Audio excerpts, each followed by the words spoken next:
Early control of the NFC West is at stake at SoFi this Sunday. Hello and welcome to Between the Horns, presented by your Southern California Toyota dealers. I'm JB Long, DeMarco Farr, and let me reintroduce you to the only man at NFL Media who picked the Rams to beat the Seattle Seahawks, Maurice Jones-Drew. I appreciate that. It wasn't about me. It's the little things in life, the little people. Oh my God. The ones that play on the field is who I believed in more than anything. The ones that coach on the field is who I really believed in. That's why I felt confident enough to pick the Los Angeles Rams. You going back to it again this week? Largest home dogs in the McVay era? Double down, man. Why not? Put it all out there. Hey, it is what it is. Are you going to fine him for being late? No, not at all. He made it. We're on time. We're good. No, man. It's 49er week. Listen, it's Give me 25 push-ups. We'll call it even. I will give you that, and I personally believe that's what happened. It had to be the pilot. Had to be a Niners fan. I'm coming from the Bay Area. I'm sitting there on the thing, and I'm just waiting in Oakland, just waiting.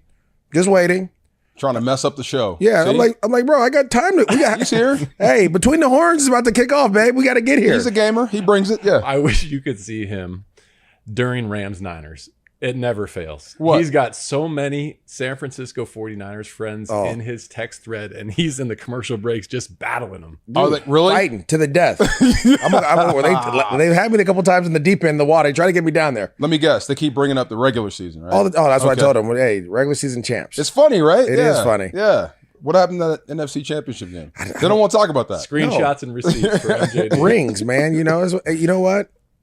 Save it for another time. We'll save it for another time. All right, lot to get to, including the matchup with San Francisco, but I want to start with what we learned from week one. Revised expectations. Flying home from Seattle, DeMarco, you thought what? Matthew Stafford is a bad man. Mm-hmm. We knew that coming out of Detroit, coming here, winning the Super Bowl. We knew he had arm talent, but man, is he competitive. It was absolutely fun watching him play. I had more fun watching him the Seahawks melt down when he had that smile on his face. I mean, that is petty, and I love that out of your starting quarterback. But the way he commands the pocket, the way he was just delivering the football, Matthew Stafford is absolutely special at quarterback. I told you that I hadn't had that feeling since game one of the Sean McVay era, since they beat the Colts at the Coliseum, where you had this sense of like, I think it could be good, but I don't know what to expect. But you made a great distinction. That year, we were wondering, who is Jared Goff? Right. Who can he be under Sean McVay? We know what a proven commodity Matthew Stafford is. It was just refreshing to see him healthy again. Yeah, I think for me, it maybe not be an overreaction, but the leadership, right? You talked about the pettiness. I think that's the it that you're looking for. Like, are you petty enough to keep going and try to put your foot on someone's throat? And we saw that in this game. And that's where you've always wanted to see the Rams like go out and really dominate an opponent the way they did. And for me, they played a complete game of football. A complete game. Special teams was solid, minus the missed field goal, but offense, defense turned it up in the second half, and they really just put a complete game together. Now the question is, can you do it again? And I think it's a thing of confidence, right? Mm-hmm. We always think the game of football especially at this level, it's the talent level is all pretty much even. Like everyone has talent, they're talented. It's who's most confident in your scheme and what you're doing. And on Sunday, the Rams were way more confident in what they were doing. I mean, they had young guys were talking trash, getting under people's skin. Mm-hmm. I mean, you had rookies making sacks, not giving up sacks, making big time catches. Like it was what you look for. And I love the quote that you said after the game about Matthew Stafford, right? Like, this is who we are, and we're going to continue to show the world who we are. Even the Seahawks gave it to the Rams. They gave them their flowers. They said they wanted it more. They had a better plan, better execution, more desire. So now that you've seen it, it's one thing to think in the summer, but now that you've seen it between the lines, what are your revised hopes or expectations for this group? They haven't changed for me. I feel like they've always been competitive, and it's always the game of football is always going to be, 3 points here, 3 points there. I still believe the Rams are a 10-win team. If you can stay healthy, you're a 10-win team in this situation, and it really goes down to how do you perform against the Niners, right? And then how do you perform when you play – you win your division. Can you continue to battle that way when you have off-schedule games like the Bengals or the Colts? Can you steal a couple of those? But to me, I think the way this roster is built up and the way they performed, and it may be just because they know Seattle, right? They know Seattle. They know what they like to do. They know their tendencies. But can you change and mold each week? I think they can. I like 10 wins this year. You got to be. I'll take it. You got to watch the whiplash from week 1 to week 2 in this league. Oh, it's a big one. No doubt. Well, I mean, it's coming. I mean, San Francisco is the ultimate test. It's coming, and it's coming early. I mean, you guys saw that tape. I mean, they were dominant on both sides. Cody Pickett was running for his life, and McCaffrey was running away from people like his life depended on it. So they're a tough out, and whatever you did versus Seattle, great. Now it's going to be even tougher against San Fran, and you're all going to be tested, not just one guy, but everybody's going to be tested. So coaching, playing, everything, and special teams, complete game. I thought the most impressive thing was the way they fought back through adversity. You get one block, they fought back there. The offense goes out, the defense gets the stop, and you gave Stafford another shot. So all that's going to matter a lot versus San Fran, because if you give them one iota of a chance to put you away, they absolutely will. Look at Pittsburgh. That's what they do. Down 17, down 20-0 before they knew it, and that was it. So you can't get behind San Francisco early at all. Yeah, not just that the Rams won, but the way they won on the road against the 12s with so many rookies making their professional debut, the poise while the Seahawks boiled over. Let's get to Sean McVay here. Let him give you the rundown on those rookies who made their Rams debut. And then I want to ask you all, who was the most impressive rookie of week 1? I think just the overall strain. I think the ability to be able to compete, knowing that the game wasn't too big for them. You could just see they had a really good look in their eye. And I think, again, it's a credit to those coaches. They got them ready. It's a credit to the work that they put in. I've really enjoyed the connection where it is coaches and players are in this thing together. But we had a lot of young guys that really did a great job. Kobe Turner's been a guy that he plays with a relentless effort, a tenacity. He's got some, obviously, physical tools and skill sets, but he's got a big picture understanding of what we're trying to get done. He's got a versatile skill set that can allow him to be a factor on rundowns, on pass downs, and thought that was on display. I was really pleased with Byron Young, another young guy that did a really good job. And both, I thought Steve Avila and Puka Nacua, and then even Alex Ward and Ethan Evans. You're talking about a lot of young rookies that were starting playing in their first game and certainly did a great job of being able to help us get the win the other day. So complimentary on the whole class, and I think there's more to come from the likes of Trey Tomlinson, even better days for Ethan Evans. But who stood out to you in week 1 as the most impressive rookie? To not give up a sack. Your rookie debut, Steve Avila, I thought he played masterful. And, Baldy, one of my coworkers at NFL Network, did a whole thing on it. And you just saw him cave down sides, create lanes, not give up pressure. And every now and then, like, as a rookie, you're expecting, I play with a bunch of rookie linemen. It's like, he'll make a misstep here. No. To pass off stunts, to be dominant in the running game, to get, when they on the Cam Akers touchdown, he went 2 guys over and got outside of that. Like, that type of athleticism from a guy that size, it's going to be tough to stop. Again, like I said, I thought, and linemen don't get enough love, especially to not give up a sack, right? And your quarterback's holding the ball. He had a lot of time in the pocket and was holding the ball. To me, that's what I thought of immediately when this question was posed, was like, Steve Avila, he did a great job. I really like him. On Monday, he poked his head in. We're doing the coaches show. He's the nicest kid in the world until he puts a helmet on. Right. Really. I mean, then he turns into Psycho Man, and I love it. So I'm watching him on tape, and this was like your rookie year, my rookie year. I was going after Joe Montana and couldn't believe it. It was surreal. He's knocking down Bobby Wagner. Drilling Bobby Wagner. I'm like, do you know what you're doing? That's a Hall of Famer you're doing that to. Well, good. Don't wake up, be that guy. I thought he was special. So the guys besides him that stood out, I got to give it to Byron Young. And I thought you summed it up the best way. You definitely felt that presence. And I'm trying to remember, it had to be Kevin Carter in 95 and then Chris Long a couple of years later, the only guys that actually started as edge guys that came in. They were drafted and became starters from day one. Wow. Yeah. And looked pretty good doing it. So, yeah, the ceiling is high for him. His speed is unbelievable. I mean, you see it even in plays where he gives up the edge and the running back gets around him. He's fast enough to run that guy down and put it back on the right shoulder. You know what I mean? That's the stuff that you can't teach. That's special. I was going to say, I think Michael Hoyt gave up an edge, and then they put Byron Young back in there, and then literally he was about to get collapsed down. He's like, "Oh no, I got to sprint!" Run! And like he sprinted to the sideline, and they running back in the cut. I was like, "Oh my!" And we talked about that. And I was like, learning. Yeah. Making mistakes, watching others make mistakes, and then learning from that, correcting that. That's how you get better as a rookie in this league. When we were in Denver, I almost fell out of my chair when on this program, DeMarco said, I think Steve Avila has a chance to be Sean McVay's first Pro Bowl guard. I was like, man, guy hasn't played a down yet. That's impressive. But then what you told me this morning about Kobe Turner, You might even be going bigger here, DeMarco. Oh, yeah. See, Kobe Turner is going to be the guy we talk about once Aaron Donald retires. Come on. No question. I've heard that multiple times. Look, I'm not you saying saw it you're wrong. flash. I'm just impressed that he's going on the record he's with that in got September. he's got the ability, he's got the speed, he's got the want to, he's got the dog in him. And this is what I love on the sidelines. He follows Aaron around. That's how you learn, right? When Aaron sits on the bench, Kobe Turner takes a knee right next to him and just listens or talks to him and bounces things off him. He wants to be good. When Aaron steps down, we'll be talking about Kobe Turner as the guy here. You know, the funny thing you say that too, I remember my rookie, I followed Fred Taylor everywhere he went. You learn a routine. Mm-hmm. If I'm Kobe Turner, I'm following Aaron Donald. You in the weight room? Let's go. You going to the bathroom? Hold on. I'll wait there. But I'm going to wait outside because when you come back, we're going to keep talking. Because I want to know everything that you're thinking and why you're thinking it, because maybe I could take something from that and it'll help me down the road. And you saw that. You saw the pass rush move. You started seeing the pocket collapse. Like that pass rush came alive in the second half. And that was important. It was rookie based. You guys are the best teammates. I asked you a question, who is the most impressive rookie? And you didn't even mention Puka Nacua. You just let me clean up with the dude who went out and got 119. Hey, man, listen. What do you want? There were so many of them. Oh, yeah. But I'm with you. Like, it was so nice because last year Cooper Kupp was the only Rams receiver who went for 90-plus in the game. And his target share was astronomical until he got hurt. With him not in the lineup, to see Tutu and Puka go out there and get matching 119, Tutu most of his work in the second half.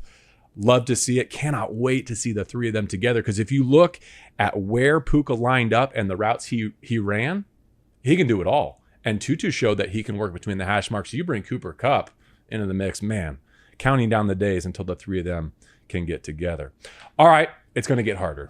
Oh, yeah. It might get the hardest in week 2. Are we ready to turn our eyes to the San Francisco 49ers? Yeah, I think I did that probably like once we landed from Seattle. How will it be different? Like, where to start? Oh, more physical. Physicality. They are the most physical football team that I've seen in a long time in the NFL. And this is more physical than they were last year. They're healthier. They fly around. They want to hit you. And we know, and this is the thing that is always the toughest. And correct me if I'm wrong. When you know a team, it was like the Manny Pacquiao. Who did he fight? He fought the third time. Marquez. And there's no... That's out the window. Now we're just fighting, right? There's no game plan. We done fought 3 times. You know what I'm doing? I know what you're doing. We just got to figure it out. And that's what this becomes to, because you know what the Niners are going to do. And you want me to tell you what they're going to do? This is but 6 years running. You want me to tell you, or go ahead? I'm sick of hearing it, but go ahead. Okay, we're going to set one way, and then we're going to shift, and then we're going to go run away from Aaron Donald. We're going to toss, put tight ends in motion. We'll put Debo in the backfield and run a inside zone, and we'll throw short passes.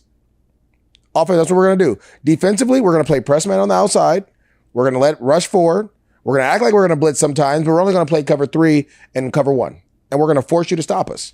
That's what's going to happen. And you know that. Like there is no ifs, ands, or but you know this is going to happen. Are you willing to do what it takes to stop it? There's 2 differences to me, one on offense, one on defense. They're both bad news for the Rams. Let's start on offense, though. No more Jimmy Garoppolo. That should be good news, but this Purdy dude. Oh, my God. Can you imagine if he was putting up these numbers, if he was wearing Trey Lance's draft status and jersey and he was giving them this? They're going to have to pay him. They're going to have to pay him next year. Yeah. And the problem is, I don't know if they're going to have the money to, but his superpower is processing. And that's what people don't understand. Like, he doesn't have the strongest arm. He's not the most athletic, he's blah, quick, blah, blah. Though. But he's quick because he knows where to go with the ball on the snap of it. He knows where the ball should be. He knows. And so you're going to have to disguise your coverages. You have to do a lot of things late so you can slow him down and you allow Aaron Donald to get there. But that's a problem. Like against Pittsburgh, I don't think he missed one read.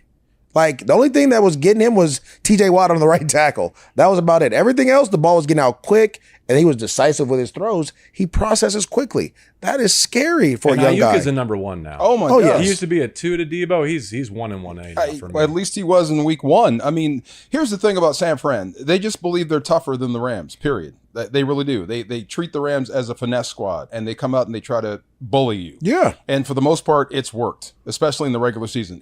When didn't it work? When the Rams decided to hit Debo across the middle. Really? And send a message. Nick Scott was the one that sent the message. This is different. So this is what it's going to take. That's what it's going to take to beat San Fran. Really, that front 4, And they have waves of guys. When they brought Hargrove in, that got even scarier. Bosa is still working himself into shape. The other guy had 3 sacks versus Drake Jackson. Oh, Yes. my goodness. So this will be different than Seattle. Nwosu was their only threat last week. Now everyone, when you line up, all 5 guys will be on islands. Somebody's going to get doubled, and the other 3 are going to be one-on-one. You have to win there. So that's why I didn't mention Puka Nacua. I mentioned Matthew Stafford. He got the ball out. Puka had a great game, but it was Matthew Stafford. This will be different. This will be all on that front 5.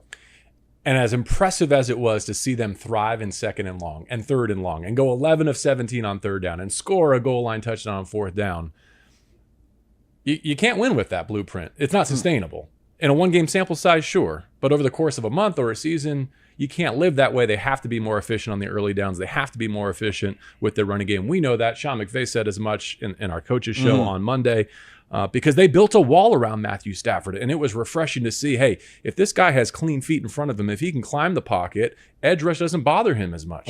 But San Francisco's built differently. Their edges are better than Seattle's, and between the tackles, they are a nightmare. Well, we talked about rookies. This is a true test that you're going to deal with. Eric Armstead, right? Like, they're going to put Hargrave in there. Like, you're going to now welcome to the National Football. Don't get me wrong, Seattle, they're overall they're a really good team. But not now, like this. This is individuals, right? That have the ability to change the game at every position. Outside linebacker, safety, middle linebacker, D tackle, D end, corners. Like, they got guys everywhere. But that doesn't say that you can't go out there and do it. It's just saying that they're talented, very talented, and they're playing really well right now. And as a competitor, you want to face that challenge on. I would want to embrace this team. I want to go see where we are and are we where we need to be, or do we need to improve, or are we going to improve as we go forward? Let's get QB1's take on preparing to face the San Francisco 49ers. It's really, what good defense is about in the pass game, in my opinion, which is rush and coverage. It's not just, hey, these guys get home all the time, or, hey, we can cover all day. It's a little bit of both. Their guys in the back end do a great job of understanding what their guys in the front side, front 7 are doing as far as, okay, can we be more aggressive on these routes? Can we be less aggressive? How many guys are we sending forward? What are we expecting, the quarterback to have to do here as far as get the ball out timing-wise? And then, it's a first-round pick at basically every spot you look at. So they got a bunch of talent and a bunch of players playing at a high level, fast, physical. They communicate great. Really, really solid defense. Matthew Stafford there in his 4 regular season games head-to-head against San Francisco. The 49ers have sacked him 16 times. How many times was that Bosa? And that's part of that $30 million they're paying him to just ruin whatever the Rams have. But look, you've got to run the football. And I was surprised as anyone, or maybe you too, how much run Kyron Williams got versus Cam Akers in Seattle. Yeah. I didn't mind it. He was scoring. I mean, it was tough sledding running the football, but I was really surprised at how much run he got in the game. I'm glad you mentioned his name because you talk about pass protection and keeping Stafford clean. He and the backs played a huge role in that. Higbee too. Yeah, I think, when you talk about the JB, you talked about being efficient. Efficiency against the Niners is very important because it puts them in an uncomfortable situation. They're used to being in 2nd and longs, 3rd and longs. They're gonna be geeked up to stop the run on 1st and 2nd down, right? So they can earn the right to rush. But if you're efficient and you get them into 3rd and short, that's where they're not the best at that. They don't know how to play. Do I play man? Do I play zone? Do we blitz? Like, you put them in a different situation. I think that's going to be the important thing for the Rams is how efficient you are on 1st and 2nd down. Can you get to those 3rd and mediums, those 3rd and shorts like we saw in Seattle? 2nd and 7, 2nd and 9, you get 7 yards, it's 3rd and 2. Now I have my whole playbook open. I can run the ball. I can do different things to get you off balance. And so for me, that's going to be important. It's going to be important to get those offensive line going forward too. Not necessarily sideways against this team, but going forward. A lot of double teams, a lot of duo blocking downhill will help out a lot. Pittsburgh started to move it. I mean, the game was over 17-20-0, but they did drive the football, towards the end of that football game. So there was some success there out of Pittsburgh, but the onslaught was too much. They just couldn't come back. Kansas City got him right in Christian McCaffrey's debut as a Niner, undefeated since in the regular season, undefeated in games that Brock Purdy starts and finishes. Would be nice for lots of reasons to put an end to this 11-game regular season winning streak for the 49ers. And there's even more of a sense of urgency, I feel, because of what's ahead for San Francisco. The Niners have Thursday Night Football after their trip to SoFi. That's their home opener against the Giants. The Giants got embarrassed by the Cowboys on their home field at the Meadowlands. And then the Cardinals come to Levi Stadium. Point being, if you don't get them here, there's a very real possibility San Francisco sitting at 5-0 when they play host to the Dallas Cowboys. So just something to watch. Another reason to be sweet to get a win over San Francisco on Sunday, it is Sean McVay's 100th career regular season game. Crazy, a milestone right? moment That is. in Inglewood. 61-38, NFL Coach of the Year. He's taken 4 teams to the playoffs, those 2 NFC championships, of course, the indelible Lombardi Trophy. Until the opener against the Bills last season, he had never been so much as a game below 500. I wonder if we could just kind of go around the horn and reflect about what it's been like to be along for this ride. Man, I mean, from our first season where it was kind of a little wonky, and for him to come in with that new offense, high flying, scoring points, and it was the energy and the attitude and the masters of the situation, to going last year where it was kind of like we didn't know what was going on. It's been a roller coaster. It's been great though. Like I don't do well with roller coasters, but I love this one. You know what I'm saying? Because we've had some highs going to New Orleans and being in New Orleans to shut that crowd up, and then you have the egg in the Super Bowl. Then you come back and you find your way to bounce back. You battle back. Then you have no win November, the Super Bowl year, which was insane. We remember how hard that was to go through. You don't win the game. You don't win a game in November. Undefeated December was much better. Undefeated December. And then you go through a run in the playoffs. Those are, like, to me, and he never wavered. Never wavered. And to me, to think about it, 100 again, that's insane. You know what? Also, that makes me feel a little old. Like, we've been working together a long time. Like, what was that, 116 for us? Called them all. Yeah. Someone you would have liked to have played for, DeMarco? Oh my God, I'd go through a wall for that guy right now. Really, if he asked me to come play, I would say yes. I'd go give it a shot, knowing I can't play. You know what I mean? Give it everything. Yeah, give it everything, because he's given everything he's got. That's the thing about not changing. I mean, you could tell this means a lot to him. He hates to lose. He loves to win. He wants to keep this thing going. It's really impressive to watch him, and we learn something about football watching from the way he coaches, and we learn something about players from the way he talks to his guys. So yeah, I mean, coming from all the way back to the Scott Linehan era, all the way up until now, absolutely, this is the guy that Rams fans would dream about being your head coach, and you're in that era now. You've been to the Super Bowl twice, you've won one, and there might be another one out there if you can get this roster to grow up in a hurry. So absolutely, this has been great. I can't believe it's been 100 games. And like you said earlier, I can't wait for 100 more. Here's the next 100. Yeah, I was going to say this too. Like, let's remember the Rams took a big chance on McVay. Yeah. Right? Like, that wasn't like he was young, had only called plays for a year, possibly, like a year or two. Like, and look what happened. Yeah. Sometimes you got to take chances. You don't get 100 games just to be a head coach. You got to earn those 100 games. Yes. And he's done that and a whole lot more. All right. This is one of those weekends where, like, a key to victory seems silly because you're going to need them all. Like, it's got to be a yes and type of weekend. But if you had to boil it down to one, what would it be? Efficiency. You got to be efficient on offense. And I think, DeMarco, I don't know if you're going to take defense or not, but I'll just take from the offensive standpoint. You have to be efficient. And you have to score touchdowns. Field goals and stalling out in the red zone cannot happen, right? If you want to beat the Niners, and again, very tough team, and their style of play, which I love their style of play, right? If you try to if you want to take them out of being physical, they have to be down, because then they can't be physical anymore. Now they got to throw the ball, right? Throwing the ball is not a physical thing. It's a more finesse thing. So if you get them out of their game plan and you're efficient, you have a great opportunity to beat them. You know, for me, it's like you got to get in the phone booth with them. I mean, you can't ease into a street fight. You know what it's going to be. You're going to have to out physical them from play number one to the last. And defensively speaking, with McCaffrey, it's like trying to dam up a river. I mean, that water is always trying to find a way to get out and get down the field. He is just like that. Attention to details is huge. That 65-yard run, one linebacker hits the gap with the wrong shoulder, and away we go. One guy missed a tackle, That's it, and away we go. So you have to be letter perfect, time in, time out, time in, time out, and just be that way defensively. But number one, you got to get in the phone booth and accept that challenge.